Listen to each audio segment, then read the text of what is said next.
Kandukuri mandal BRS party president Manne Jayendra garu మనతో పాటు ఉన్నారు. ఆయనతో మాట్లాడదాము. నమస్తే అండి. నమస్కారం. సార్, మన సాయి చంద్ గారు దూరం అయిపోయి 1 ఇయర్ అవుతుంది. అసలు ఆయన ఉన్న టైంలో మీతో ఆయన జ్ఞాపకాలు ఏ విధంగా ఉండేవి? సాయి చంద్ గారు మరణించి 1 సంవత్సరం అవుతున్నప్పటికి కూడా అది అసలు మన మధ్యలో లేడు అనేటువంటిది తలుచుకోవడం కొద్దిగా బాధాకరమైనటువంటి విషయం. మాకు వారితో వ్యక్తిగతంగాను వారి యొక్క ఫ్యామిలీతో కూడా సంబంధాలు అంటే దగ్గరి సంబంధాలు ఉన్నాయి.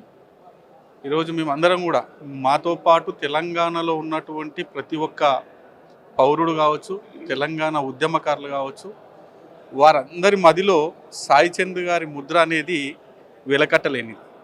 ఈరోజు సాయి చంద్ లేకపోవడం కూడా మా భారత రాష్ట్ర సమితి ఒక తీరని లోటు. ఒకవేళ సాయి చంద్ గారి ఒకవేళ మన మధ్యలో ఉన్నట్టయితే మన గవర్నమెంట్ కూడా కోల్పోకపోతుంటే మేము ఒక 2-3% ఓట్లతో అని చెప్పేసి ఎన్నో రకాలుగా బాధపడినాం.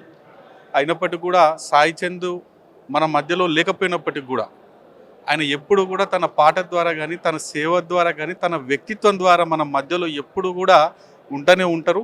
మేము ఎప్పుడు కూడా లేరు అనేటువంటి ఈ భావన మా మధ్యలో ఎప్పుడు కూడా లేదు.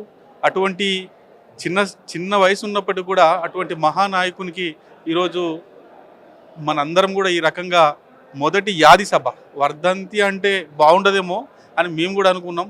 మొదటి సాయి చంద్ గారి మొదటి యాది సభని పెట్టుకోవడం కూడా ఒక రకంగా అతన్ని గౌరవించుకొని మన మనసుకు దూరం చేసుకోకుండా పెట్టినందుకు, అదేవిధంగా వారితో పాటు సాయి చంద్ గారి యొక్క ఆశయాలు కావచ్చు, తన భావజాలాలు కూడా ఈ సమాజానికి ఎంతో అవసరం ఉండే. భవిష్యత్తులో ఒక మంచి నాయకుడిగా, ఒక గాయకుడే కాదు, ఒక మంచి నాయకుడిగా ఎదిగేటువంటి మరి సమయంలో అతను మనందరికీ దూరం కావడం మనందరి యొక్క దురదృష్టం. దాంతోపాటు అతని యొక్క సిద్ధాంతాలను, అతని భావజ్వాలను పుణికిపుచ్చుకొని తను ఏదైతే నమ్మిన సిద్ధాంతం ఉందో తన సహచరిని అయినటువంటి రజనీ గారు కూడా అదే బాటలో పయనించి తన సిద్ధాంతాలను ఖచ్చితంగా ముందరికి తీసుకుపోవాలనేటువంటి దృఢ నిశ్చయంతో ఆ ముందరికి వెళ్ళడం మేమందరం కూడా ఎంతో హర్షిస్తున్నాం. రాబోయే రోజుల్లో భగవంతుని మేము మనస్ఫూర్తిగా ఏం కోరుకుంటున్నామంటే ఆమెకు మంచి ఆరోగ్యం ఇచ్చి, మంచి మనోధైర్యం ఇచ్చి, ముందలకిచ్చి ఏదైతే సాయి చంద్కి ఈ భగవంతుని రూపంలో మనం చేయలేకపోయినామో కనీసం అతని యొక్క ఆత్మ సంతృప్తి పడేలా ఈ రజనీ కల్పించి రాబోయే రోజుల్లో ఒక ఉన్నతమైనటువంటి స్థానానికి తీసుకుపోవాల్సిందిగా మనస్ఫూర్తిగా కోరుకుంటూ, మేము సాయి చంద్ గారి మిత్రులమైన కూడా అభిమానులం. వారికి వారి కుటుంబానికి ఎప్పుడు కూడా ఇళ్ళవేళ్ళ మేమందరం కూడా వెన్నుదన్నులా ఉండి మా యొక్క పాత్ర పోషిస్తామని తెలియజేస్తూ మరొకసారి జోహార్ సాయి చంద్ అన్న, అమర్ హై సాయి చంద్ అన్న.